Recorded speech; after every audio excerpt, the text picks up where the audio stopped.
14वे राष्ट्रपती म्हणून रामनाथ कोविंद यांनी घेतली शपथ।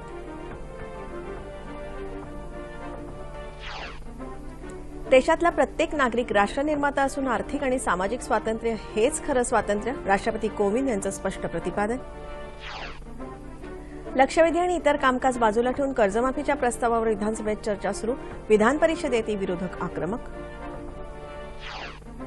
खंडणी प्रकरणी खासदार उदयनराजे भोसले सातारा पोलिसांसमोर हजर, भोसले यांना 14 दिवसांची न्यायालयीन कोठडी।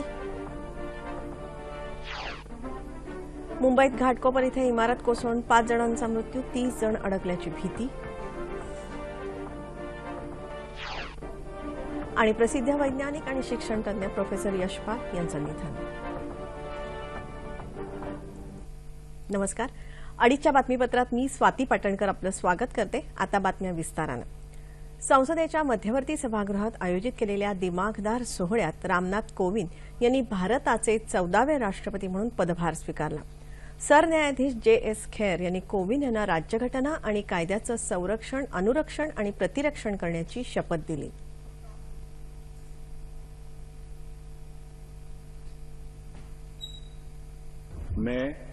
मैं ईश्वर की शपथ लेता हूं कि रामनाथ कोविंद ईश्वर की शपथ लेता हूं कि मैं श्रद्धापूर्वक भारत के राष्ट्रपति के पद का कार्यपालन करूंगा तथा अपनी पूरी योग्यता से संविधान और विधि का परिरक्षण, संरक्षण और प्रतिरक्षण करूंगा और मैं भारत की जनता की सेवा और कल्याण में निरत रहूंगा।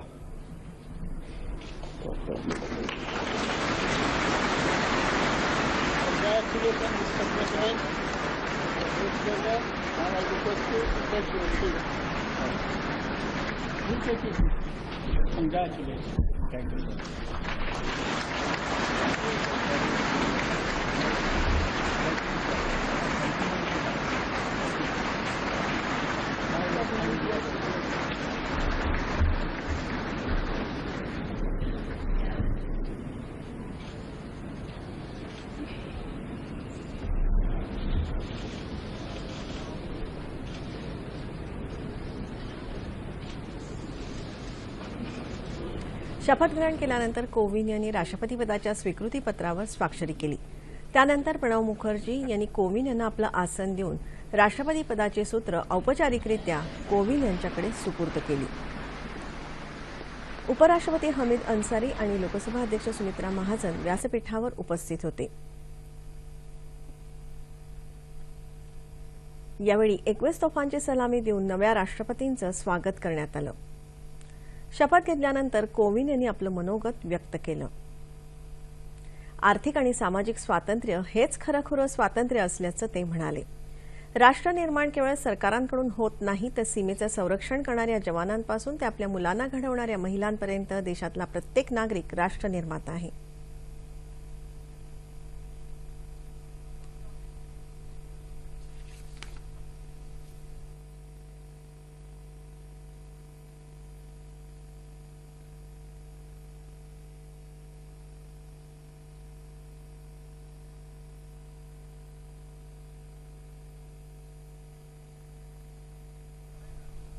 हम 21वीं सदी के दूसरे दशक में हैं। वो सदी जिसके बारे में हम सभी को भरोसा है कि ये भारत की सदी होगी। भारत की उपलब्धियां ही इस सदी की दिशा और स्वरूप तय करेंगी।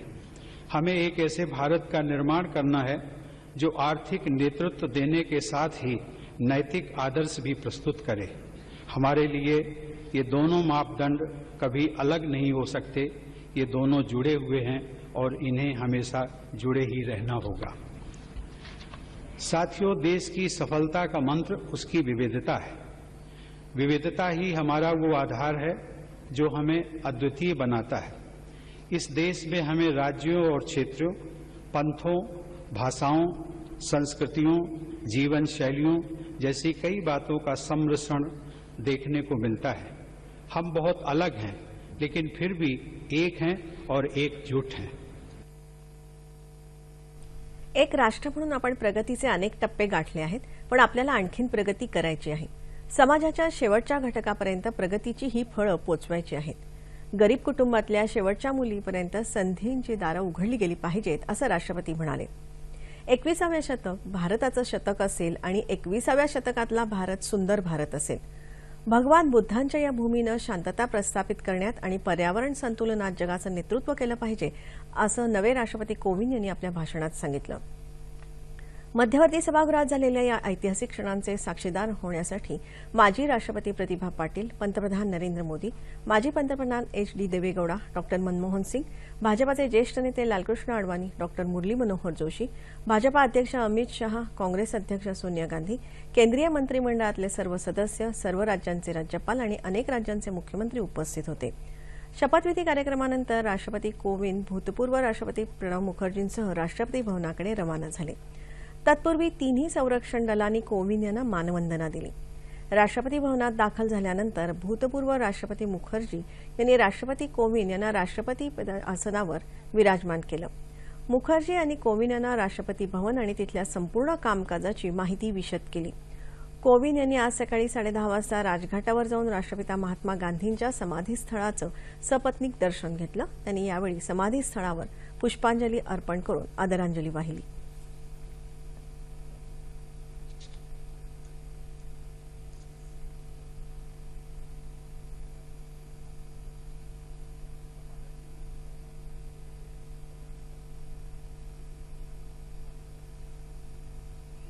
विविधता आहे भारतीय संस्कृतीचं केवळ वैशिष्ट्य नसून ती आपली शक्ती आहे. दया, क्षमा, शांती ही त्रिसूत्री आपल्या सभ्यतेचा पाया आहे, अशा शब्दात भूतपूर्व राष्ट्रपती प्रणव मुखर्जी यांनी भारतीय जीवन पद्धतीचा गौरव केला आहे. राष्ट्रपती पदावरून पदमुक्त होण्याच्या पूर्वसंध्येला त्यांनी काल देशवासियांशी संवाद साधला. अज्ञान, भय आणि अविश्वास यामुळे देशात सध्या अशांतता आणि हिंसेचं वातावरण निर्माण झालं आहे. आपल्याला यावर एकत्रित होऊन मात करण्याची गरज आहे, असं ते यावेळी म्हणाले. लोकशाही प्रक्रियेत अहिंसक समाजच सर्व वर्गांना, विशेषतः मागास आणि वंचितांना प्रगतीच्या मार्गावर नेऊ शकतो. त्यासाठी अहिंसेच्या मार्गाचा पुन्हा एकदा अंगीकार करण्याची आवश्यकता आहे, असंही त्यांनी स्पष्ट केलं. सुदृढ लोकशाहीसाठी कल्याणकारी योजना आणि विकासाचा लाभ शेवटच्या घटकापर्यंत मिळायला हवा, यावर त्यांनी आपल्या भाषणात भर दिला.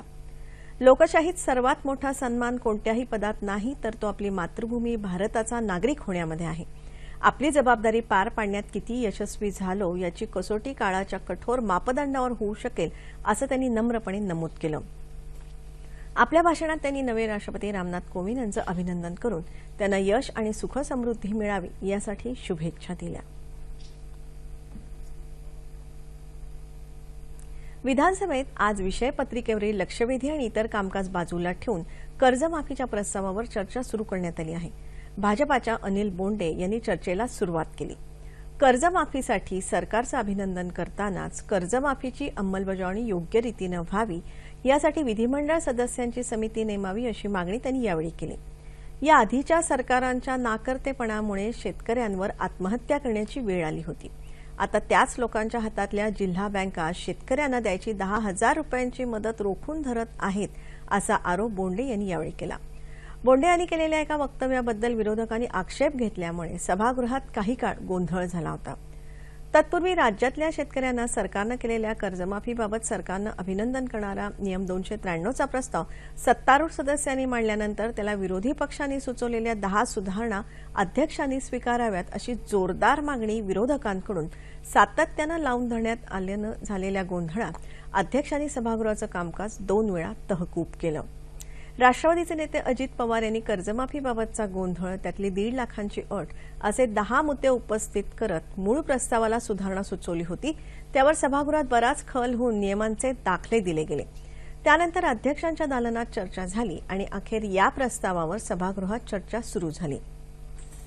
राज्यात वाढणाऱ्या सायबर गुन्ह्यांचं प्रमाण लक्षात घेता सध्याच्या माहिती तंत्रज्ञान कायद्यात बदल करण्याच्या दृष्टीनं तज्ज्ञांची मदत घेण्यात येत असल्याची माहिती गृहराज्यमंत्री रणजित पाटील यांनी आज विधानसभेत प्रश्नोत्तराच्या तासात दिली. 2014 पासून आतापर्यंत 8,108 गुन्हे दाखल झाले आहेत. पोलिसांना विशेष प्रशिक्षण दिलं जाते. राज्यभरात 47 स्वतंत्र पोलीस ठाणी यासाठी स्थापन करण्यात आल्याची माहिती पाटील यांनी दिली. विभागाकडे म्हणजे अर्बन डेव्हलपमेंट डिपार्टमेंट मध्ये यायला उशीर झाला, 4 पत्र दिली गेली, हा विलंब का झाला याबद्दलची निश्चित चौकशी केली जाईल अध्यक्ष. मात्र या गुन्ह्यांमध्ये दोषसिद्धीचे प्रमाण किती याबाबत माहिती देण्याची जोरदार मागणी विरोधकांकडून होत असताना माजी मंत्री एकनाथ खडसे यांनीही या मागणीला ठाम पाठिंबा दिला. हा प्रश्न राखून ठेवण्याची मागणीही झाली. यावर गोंधळही झाला. मात्र अध्यक्ष हरिभाऊ बागडे यांनी तो अमान्य करत पुढील प्रश्न पुकारला. याआधी नवी मुंबईतील सिडकोच्या भूखंड घोटाळा प्रकरणी 1 महिन्यात कारवाई केली जाईल असं आश्वासन नगरविकास राज्यमंत्री रणजित पाटील यांनी सभागृहात दिल्याचं आमचे प्रतिनिधी मिलिंद लिमये यांनी कळवलं आहे.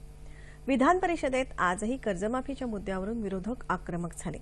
कर्जमाफी जाहीर केल्याबद्दल सरकारचं अभिनंदन करणारा प्रस्ताव सत्ताधाऱ्यांनी आणल्याच्या पार्श्वभूमीवर विरोधकांनी सरकारवर टीकेची झोड उठवत शिवसेनेलाही लक्ष्य केलं.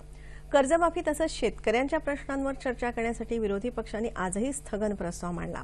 राष्ट्रवादी काँग्रेसचे सुनील तटकरे यांनी हा स्थगन प्रस्ताव मांडताना सत्ताधाऱ्यांचा प्रस्ताव दिशाभूल करणारा आहे असा आरोप केला. मुख्यमंत्र्यांवर विश्वास नाही आणि त्यांनी जाहीर केलेली कर्जमाफी फसवी आहे असं म्हणणारा पक्ष अभिनंदनाचा ठराव आणतोय. तसंच 25 जुलैला भूकंप होणार होता मात्र काहीच झालेलं नाही असं सांगत तटकरे यांनी शिवसेनेला जोरदार टोले लगावले. सत्ताधाऱ्यांच्या प्रस्तावात कोकणातल्या मच्छीमारांनी मागितलेल्या कर्जमाफीचा उल्लेख नाही हे तटकरे यांनी यावेळी नमूद केलं. विरोधी पक्षनेते धनंजय मुंडे यांनी यावेळी बोलताना कर्जमाफीच्या घोषणेनंतरही 150 शेतकऱ्यांनी आत्महत्या केल्या. या घटना पाहता कर्जमाफीच्या घोषणेवर जनतेचा विश्वास राहिला नाही. अजून एकाही शेतकऱ्याला कर्जमाफी मिळालेली नाही. त्यामुळे अभिनंदनाचा प्रस्ताव घेण्यापूर्वी विरोधकांच्या स्थगन प्रस्तावावर चर्चा घ्यावी अशी मागणी त्यांनी केली. काँग्रेसचे भाई जगताप आणि शेकापचे जयंत पाटील यांनीही स्थगन प्रस्तावाला समर्थन दिलं. मात्र सभापती रामराजे नाईक निंबाळकर यांनी हा स्थगन प्रस्ताव फेटाळला. विरोधकांनी गदारोळ केल्यामुळे सभागृहाचं कामकाज 15 मिनिटांसाठी स्थगित करण्यात आलं होतं. विधान परिषदेत सध्या सरकारनं जाहीर केलेल्या कर्जमाफीबद्दल अभिनंदन करणाऱ्या तसंच शेतकरी कर्जबाजारी होऊ नये यासाठी उपाययोजना करण्याबाबतच्या सत्ताधारी पक्षाच्या नियम 260 अन्वये प्रस्तावावर चर्चा सुरू आहे. या प्रस्तावावर बोलताना भाजपचे सुरजितसिंह ठाकूर यांनी सरकारनं जाहीर केलेली सर्वात मोठी कर्जमाफी असल्याचं सांगत सरकार करत असलेल्या प्रयत्नांमुळे शेतकऱ्यांमध्ये आशादायी चित्र असल्याचं सांगितलं. हे सरकार शेतकऱ्यांच्या पाठीशी खंबीर उभं असल्याचं ते म्हणाले. त्यापूर्वी आज प्रश्नोत्तराच्या तासात वैद्यकीय साहित्याच्या वापराबाबत होत असलेले गैरप्रकार टाळण्यासाठी राज्य सरकार पोर्टल तयार करत असल्याची माहिती अन्न आणि औषध प्रशासन मंत्री गिरीश बापट यांनी दिली. विनापरवाना वैद्यकीय साहित्याचं उत्पादन आणि विक्री करणाऱ्या कंपन्यांचा परवाना रद्द करण्याबाबतचे प्रश्न काँग्रेसचे सतीश पाटील यांनी विचारला होता. या प्रश्नाला उत्तर देताना एकच उत्पादन पुन्हा वापरणाऱ्या 37 रुग्णालयांवर कारवाई केल्याचं त्यांनी सांगितलं.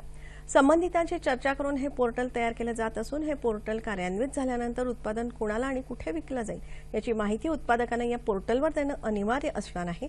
त्यामुळे या गैरप्रकारांवर नियंत्रण येईल असा विश्वास बापट यांनी यावेळी व्यक्त केला.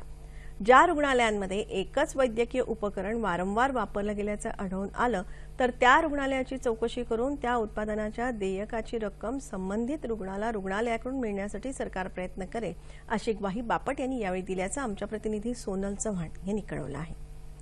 साताऱ्याचे खासदार उदयनराजे भोसले यांना जिल्हा सत्र न्यायालयानं आज 14 दिवसांची न्यायालयीन कोठडी सुनावली. सातारा जिल्ह्यातल्या लोणंद इथल्या सोना अलाइड कंपनीच्या मालकाकडून खंडणीची मागणी आणि मारहाण प्रकरणी भोसले आज पोलिसांसमोर हजर झाले. त्यानंतर पोलिसांनी त्यांना सातारा जिल्हा न्यायालयात हजर केलं. गेल्या आठवड्यात उदयनराजे भोसले यांचा अटकपूर्व जामिनाचा अर्ज मुंबई उच्च न्यायालयानं फेटाळून लावला होता. भोसले यांच्या जामिनासाठी आज दुपारी सत्र न्यायालयात अर्ज करणार असल्याची माहिती त्यांचे वकील डी.व्ही. पाटील यांनी दिली आहे. भोसले पोलीस ठाण्यात हजर झाल्याचं वृत्त सातारा शहरात पसरताच नागरिकांनी उत्स्फूर्त बंद पाळला आहे.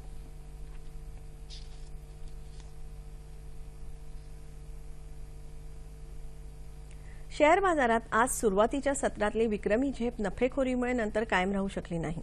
दुपारच्या सत्रात थोड्या वेळापूर्वी मुंबई शेअर बाजाराचा निर्देशांक 32 अंकांच्या घसरणीसह 32,214 अंकांवर होता तर राष्ट्रीय शेअर बाजाराचा निफ्टी 13 अंकांच्या घसरणीसह 9,954 अंकांवर होता. तत्पूर्वी मुंबई शेअर बाजारात आज सकाळच्या सत्रात निर्देशांकानं 128 अंकांची उसळी घेत 32,374 अंकांवर विक्रमी झेप घेतली. राष्ट्रीय शेअर बाजाराच्या निफ्टीनंही आज 45 अंकांची उसळी घेत 10,000चा टप्पा पार करण्याचा इतिहास घडवला. गुंतवणूकदारांनी बँका, धातू, रिअल इस्टेट कंपन्यांच्या समभागांच्या खरेदीचा धडाका लावल्यामुळे शेअर बाजारात उत्साहाचं वातावरण पाहायला मिळालं. अर्थतज्ञ गिरीश जाखोटिया यांनी या बाजारातल्या उसळीसंदर्भात दूरदर्शनला दूरध्वनीवरून अधिक माहिती दिली. आणि ज्याला आपण एक मोठं मानांकन म्हणतो, ज्याला इंडेक्स म्हणतो, तो 10,000चा पल्ला गाठून तो क्रॉस केलेला आहे, ही आपल्या अर्थव्यवस्थेसाठी, छोट्या गुंतवणूकदारांसाठी आणि विशेष करून आपल्या एकूण अर्थविषयक बदलांसाठी एक मोठं शुभचिन्ह आहे असं मानायला काही हरकत नाही. हे असं का झालेलं आहे याची महत्वाची 3 कारणं मला दिसतात. एक तर भारताची आपली आर्थिक वेगाची जी मुसंडी आहे ती चीनपेक्षाही मोठी आहे. जगभरामध्ये ज्याला आपण एक ब्राईट स्पॉट म्हणू अशी आपली अर्थव्यवस्था आहे आणि गेल्या वर्षभरामध्ये विशेषतः आपल्या वाढीचा दर, जरी मध्ये नोटाबंदीचा एक प्रकार झाला तरी सुद्धा आपला वाढीचा दर हा चांगला आहे. हे त्यातलं पहिलं कारण. दुसरं कारण, अन्य देशांमध्ये गुंतवणुकीच्या संधी खूप कमी झालेल्या आहेत. म्हणजे युरोप असेल, अमेरिका असेल, ऑस्ट्रेलिया, न्यूझीलंड असेल. त्यामुळे तिथल्या गुंतवणूकदारांचा ओढा आजही भारताकडे आहे. जरी काही परदेशी गुंतवणूकदारांनी आपली गुंतवणूक काही अंशी विकली असली, नफा कमवला असला, तरी एकूण आपलं जे चित्र आहे ते अत्यंत आशादायी आहे. आणि नंबर 3 महत्वाचा मला जो त्यातला फॅक्टर किंवा जे कारण वाटतं ते म्हणजे वस्तू आणि सेवा कराची आपली अंमलबजावणी ही चांगल्या पद्धतीनं झाली आहे आणि त्या बाबतीतला प्रतिसाद लोकांचा, उद्योजकांचा, सरकारी यंत्रणेचा हा सगळाच असा खूप छान येतो आहे. त्यामुळे एकूण आशादायी वातावरण झाल्यामुळे ही जी उसळी आहे ती आपण पाहतो आहोत. मुंबईतल्या घाटकोपर उपनगरातल्या श्रेयस चित्रपटगृहाजवळ साई अपार्टमेंट ही 3 मजली इमारत आज सकाळी कोसळून झालेल्या दुर्घटनेत 5 जणांचा बळी गेला आहे. 35 वर्ष जुन्या या इमारतीच्या तळमजल्यावर असलेल्या नर्सिंग होमच्या दुरुस्तीचं काम सुरू असतानाच आज ही इमारत कोसळली आहे. या इमारतीत 55 ते 60 लोक राहत असून त्यापैकी 30 जण ढिगाऱ्याखाली अडकल्याची भीती व्यक्त करण्यात येत आहे. आतापर्यंत 5 मृतदेह हाती लागले असून 5 जणांना वाचवण्यात मदत पथकांना यश मिळालं आहे. एनडीआरएफ, अग्निशमन दल, पोलीस तसंच अनेक सामाजिक संस्थांचे कार्यकर्ते मदत आणि बचाव कार्य करत आहेत. गृहनिर्माण मंत्री प्रकाश मेहता घटनास्थळी उपस्थित असून मदत कार्यावर लक्ष देत आहेत.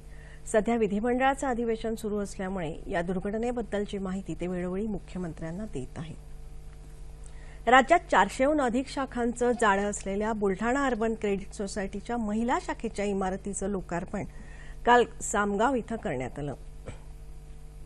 सामगावच्या नगराध्यक्ष अनिता डावरे यांच्या हस्ते झालेल्या या लोकार्पण सोहळ्याचं अध्यक्षस्थान सोसायटीचे मुख्य व्यवस्थापकीय संचालक डॉक्टर सुकेश झवर यांनी भूषवलं. महिला बचत गटांना आर्थिकदृष्ट्या सक्षम करून महिलांना स्वयंपूर्ण बनवण्यासाठी सोसायटीचं योगदान महत्वपूर्ण आहे. या सोसायटीच्या महिला शाखांमध्ये उत्तरोत्तर वाढ व्हावी अशी अपेक्षा डावरे यांनी यावेळी व्यक्त केली. जिल्ह्याचे पालकमंत्री पांडुरंग फुंडकर यांनी या सोहळ्याला आणि सोसायटीच्या भविष्यातल्या वाटचालीला पत्राद्वारे शुभेच्छा दिल्या. या सोहळ्याला जिल्ह्यातल्या शिक्षण क्षेत्रात कार्यरत असलेले सागर फुंडकर यांच्यासह शहरातले नागरिक, भागधारक आणि हितचिंतक मोठ्या संख्येनं उपस्थित होते. मुंबईतील विक्रोळी इथल्या कन्नमवार नगराचे सुपुत्र आणि भारताचे माजी उपउच्चायुक्तपदी असलेले रवींद्र म्हात्रे यांच्यावरील मोहन अत्रे लिखित पुस्तकाचं प्रकाशन माजी पोलीस महासंचालक प्रवीण दीक्षित यांच्या हस्ते नुकतंच झालं. लंडनमधील बर्मिंगहॅम इथं भारताच्या परराष्ट्र विभागातील उपउच्चायुक्तपदावर कार्यरत असलेल्या म्हात्रे यांची काश्मीरी दहशतवाद्यांकडून 5 फेब्रुवारी 1984 रोजी अपहरण करून हत्या करण्यात आली होती. गेली 34 वर्ष कन्नमवार नगरात त्यांचं स्मरण केलं जातं. रवींद्र म्हात्रे यांचं हे चरित्र सर्वांसाठीच प्रेरणादायी ठरेल असे विचार माजी पोलीस महासंचालक प्रवीण दीक्षित यांनी व्यक्त केलं. या कार्यक्रमात जम्मू काश्मीर विधान परिषदेचे सदस्य आणि समारंभाचे प्रमुख वक्ते अजय भारती यांनी काश्मीर प्रश्न, तिथलं जनजीवन, त्यांचे प्रश्न आणि दहशतवाद याविषयी उपस्थितांशी संवाद साधला. या प्रकाशन समारंभासाठी नागरिक मोठ्या संख्येनं उपस्थित होते. पुण्यातल्या बालगंधर्व रंगमंदिरात काल चित्रपट क्षेत्रात उल्लेखनीय कामगिरी केलेल्या कलाकार आणि तंत्रज्ञानांचा चित्रकर्मी पुरस्कार देऊन गौरव करण्यात आला. चित्रपटसृष्टीतले दिग्गज कलाकार रामदास फुटाणे, मेघराज राजे भोसले, विकास पाटील, शहाजी पाटील, वर्षा उसगावकर, पितांबर काळे आदींच्या हस्ते या पुरस्कारांचं वितरण करण्यात आलं. अखिल भारतीय मराठी चित्रपट महामंडळाच्या वतीनं या पुरस्कारांचं आयोजन करण्यात आलं होतं. यंदा एकूण 17 चित्रकर्मींना हा पुरस्कार देण्यात आला. यात निर्माता सुभाष परदेशी, दिग्दर्शक कांचन नाईक, लेखक श्रीनिवास भणगे, छायाचित्रकार चारुदत्त दुखंडे, संगीतकार प्रभाकर जोग, अभिनेता राहुल सोलापूरकर, अभिनेत्री ललिता देसाई यांना यावेळी सन्मानित करण्यात आलं. सन्मानचिन्ह, 10,000 रुपयांचा धनादेश आणि एक पुस्तक असं या पुरस्काराचं स्वरूप होतं. यावेळी उपस्थित अनेक कलाकारांनी नृत्याविष्कार सादर केला। रात्री उशिरापर्यंत चाललेल्या या सोहळ्याला पुणेकरांनी मोठ्या प्रमाणात गर्दी केली होती।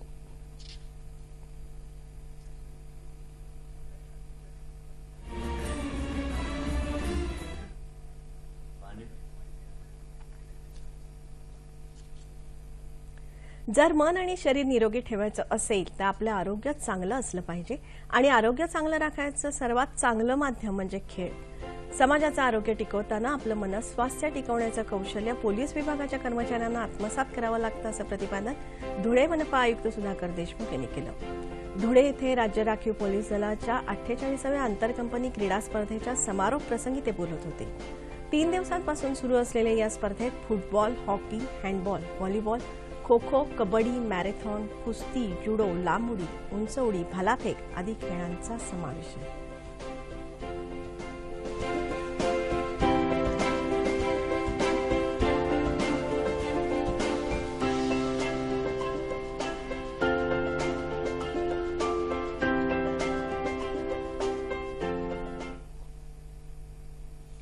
सांगलीच्या कृष्णा नदीच्या पात्रात काल पार पडलेल्या होड्यांच्या शर्यतीत सांगलीवाडीच्या तरुण मराठा बोट क्लबनं प्रथम क्रमांक पटकावला।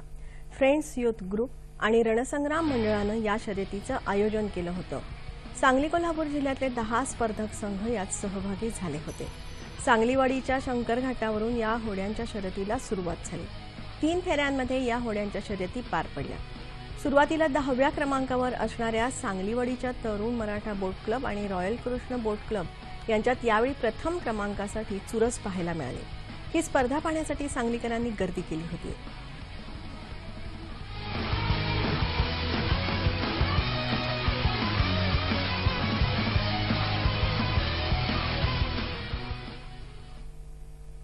दरवर्षी पडणारा मोसमी पाऊस राज्यात सर्वत्र सारखा पडत नाही, त्यामुळे काही जिल्ह्यात पाण्याची टंचाई जास्त जाणवते। यावर उपाय म्हणून जळगाव जिल्ह्यातल्या सावदा या ठिकाणी एका व्यावसायिकानं वर्षा जल पुनर्भरण उपक्रम सुरू केलाय। पाहूया या संबंधातला वृत्तांत।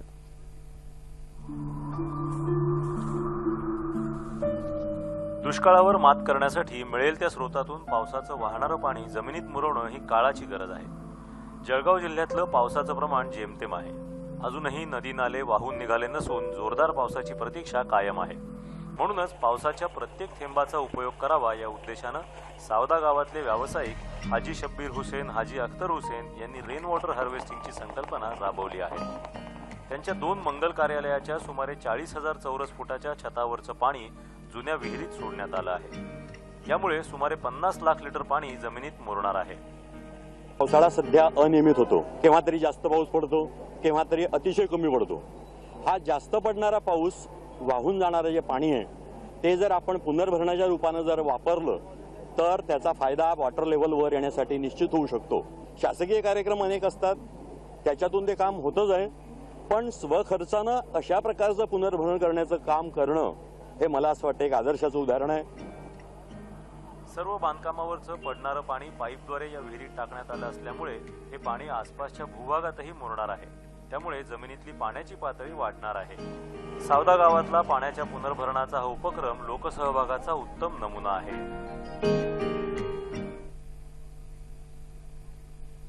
प्रख्यात शास्त्रज्ञ आणि शिक्षणतज्ञ प्रोफेसर यशपाल यांचं काल उत्तर प्रदेशातल्या नोएडा येथे निधन झालं। ते 90 वर्षांचे होते। त्यांनी 1949 साली पंजाब विद्यापीठातून भौतिकशास्त्र विषयात पदवी तर त्यानंतर मॅसेच्युसेट्स इन्स्टिट्यूट ऑफ टेक्नॉलॉजीमधून डॉक्टरेट पदवी मिळवली। मुंबईतल्या टाटा मूलभूत संस्थेतून आपल्या कारकिर्दीची सुरुवात करून त्यांनी अहमदाबाद येथे भारत सरकारनं स्थापन केलेल्या स्पेस ॲप्लिकेशन सेंटरचे संचालक म्हणून काम पाहिलं। 1986 ते 91 या काळात त्यांनी विद्यापीठ अनुदान आयोगाचं अध्यक्षपद भूषवलं। ते काही काळ नियोजन आयोगाचे सल्लागारही होते। 2007 ते 12 या काळात ते जवाहरलाल नेहरू विद्यापीठाचे कुलगुरू होते। विज्ञान आणि अंतराळ क्षेत्रातल्या उल्लेखनीय योगदानासाठी 1976 साली भारत सरकारनं त्यांना पद्मभूषण तर 2013 साली पद्मविभूषण पुरस्कारानं सन्मानित केलं। त्यांना लालबहादूर शास्त्री राष्ट्रीय पुरस्कारही प्रदान करण्यात आला होता। रँडम क्युरिओसिटी या त्यांच्या पुस्तकाचा पहिला खंड प्रकाशित झाला असून दुसऱ्या खंडाचं काम प्रगतीपथावर आहे। पंतप्रधान नरेंद्र मोदी यांनी यशपाल यांच्या निधनाबद्दल तीव्र दुःख व्यक्त केलं आहे। प्रोफेसर यशपाल यांच्या योगदानाबद्दल नेहरू तारांगणचे संचालक अरविंद परांजपे यांनी दूरध्वनीवरून माहिती दिली.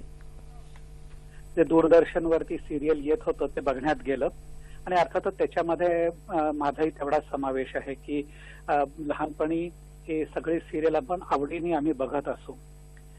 यशपालांना बघण्याची, जवळनं बघण्याची आणि भेटण्याची संधी आली जेव्हा पुण्यामध्ये आयुकाची स्थापना झाली आणि आयुकाच्या अनेक कार्यक्रमात ते सतत येत असत.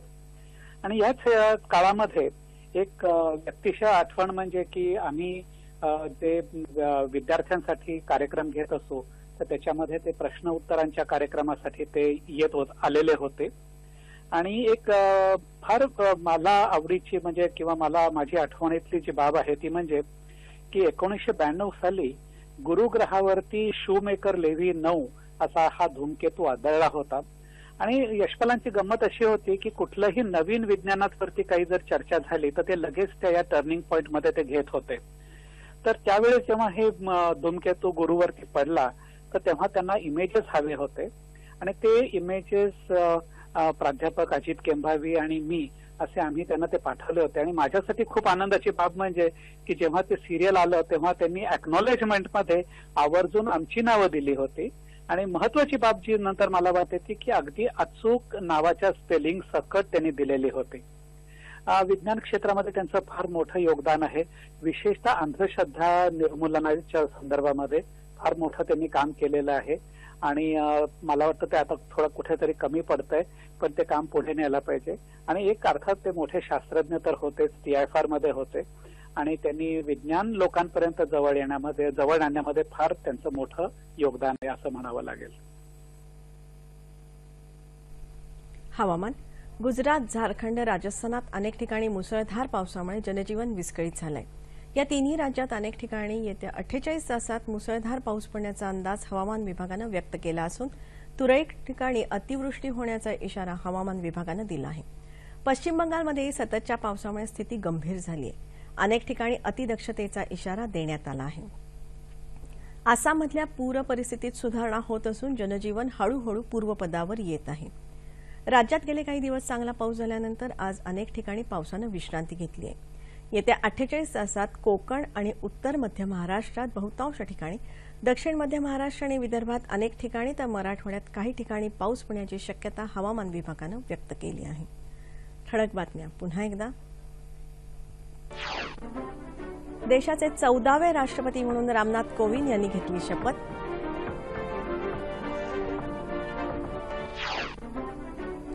देशातला प्रत्येक नागरिक राष्ट्रनिर्माता असून आर्थिक आणि सामाजिक स्वातंत्र्य हेच खरं स्वातंत्र्य, राष्ट्रपती कोविंद यांचं स्पष्ट प्रतिपादन. लक्षवेधी आणि इतर कामकाज बाजूला ठेवून कर्जमाफीच्या प्रस्तावावर विधानसभेत चर्चा सुरू, विधान परिषदेतही विरोधक आक्रमक. खंडणी प्रकरणी खासदार उदयनराजे भोसले सातारा पोलिसांसमोर हजर, भोसले यांना 14 दिवसांची न्यायालयीन कोठडी. मुंबईत घाटकोपर इथे इमारत कोसळून 5 जणांचा मृत्यू, 30 जण अडकल्याची भीती. आणि प्रसिद्ध वैज्ञानिक आणि शिक्षणतज्ञ प्रोफेसर यशपाल यांचं निधन.